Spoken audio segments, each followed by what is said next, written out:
तो अगला टॉपिक हमारा जो है again an important topic which is Afghanistan and the TTP Taliban nexus, जो कि पाकिस्तान के कॉन्टेक्स्ट के अंदर बहुत इंपॉर्टेंट है since this has been a very difficult year for Pakistan security situation wise. Um, तो इसकी अगर हम लोग नेक्सस को समझने की कोशिश करें, टीटीपी और तालिबान वैसे तो historically they were opposing groups, ठीक है, दे वर एडवर्सरीज, लेकिन उनके उनके जो है ओवर टाइम एक म्यूचुअल अंडरस्टैंडिंग हुई है, एक म्यूचुअल सपोर्ट हुआ है, दोनों ने एक दूसरे को सेफ हेवन्स भी दिए हैं। तो वो चीज़ आपको नज़र आती है इन देयर कोलैबोरेशन। और ऊपर से उनके जो हैं ओवरलैपिंग लीडरशिप नेटवर्क्स भी हैं। They have strong Pashtun ethnic ties and then there is the mutual recognition of authority, क्योंकि टीटीपी भी रिकग्नाइज करती है अफगान तालिबान एमिरेट को। तो वो जो है एक जो रिकग्निशन का एस्पेक्ट है वो भी एग्जिस्ट करता है। तो एक अब जो इसकी जो इम्प्लीकेशन रही है पाकिस्तान के, that has been very devastating. Dawn की लेटेस्ट रिपोर्ट है कि 2024 has been the deadliest year for Pakistan security forces, even more deadlier than जब वॉर ऑन टेरर शुरू हुआ था।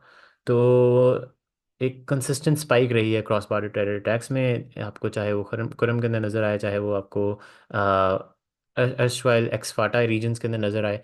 तो वो चीज़ें जो हैं वो sort of highlight the fact that there's an increase in militant infiltration in the country।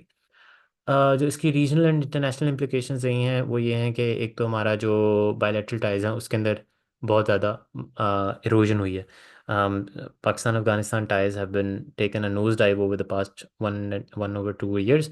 और इसकी सबसे बड़ी मैनिफेस्टेशन ये थी कि जो है अभी पाकिस्तान ने अफगानिस्तान में के एरिया में बॉम्बिंग की, फिर अफगानिस्तान तालिबान ने जो है सिविल पॉइंट इन पाकिस्तान को टारगेट किया। तो there is a possibility, there's a risk of an all-out war that exists within this framework।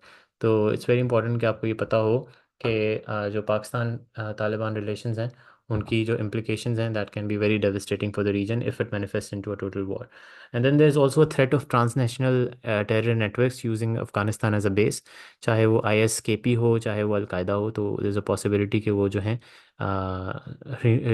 Renewed focus, renewed rejuvenated तरीके से वापस जो हैं वो अटैक करें और इमर्ज करें अपने आप को। तो वे फॉरवर्ड क्या हो सकता है? There is a need for enhance security in border management. आपके जो हैं दोनों ममालिक को मिलकर बॉर्डर मैनेजमेंट के ऊपर फोकस करना पड़ेगा, क्योंकि एक तरफ से अगर आप फेंस बना भी दें तो अगर दूसरी तरफ से गवर्नमेंट की विलिंगनेस नहीं है तो वो फिर आपका फेंस भी किसी काम का नहीं होता। तो इट्स इंपॉर्टेंट कि आपकी जो है कोलैबोरेशन हो, आपकी सिक्योरिटी कोलैबोरेशन हो, और आप जो है बॉर्डर मैनेजमेंट के ऊपर फोकस करें। तो then there is need for confidence building measures. जैसे कि मैंने कहा कि जो रिलेशनशिप है that has taken nose dive ever since the Taliban take over. Initially बड़े पॉजिटिव एक वाइब थी जब तालिबान ने टेक ओवर किया था, but that has all come crashing down and अभी आपको जो है वो काफ़ी इशू नज़र आते हैं। तो there is a need for confidence building measures. Then there's also a need for diplomatic and political engagement, which could include incentivizing the Taliban regime with conditional aid or global recognition tied to curbing terrorism। क्या आप उनको कहें कि भाई आप अपनी जो terrorism है, क्रॉस बॉर्डर मिलिटेंट इन्फिल्ट्रेशन है, उसको कंट्रोल करें, और अगर आप करते हैं तो हम लोग आपको कुछ एड भी दे सकते हैं, फिर आपकी जो ग्लोबल रिकग्निशन अभी तक उनको नहीं मिली उसके अंदर भी आपकी हेल्प कर सकते हैं।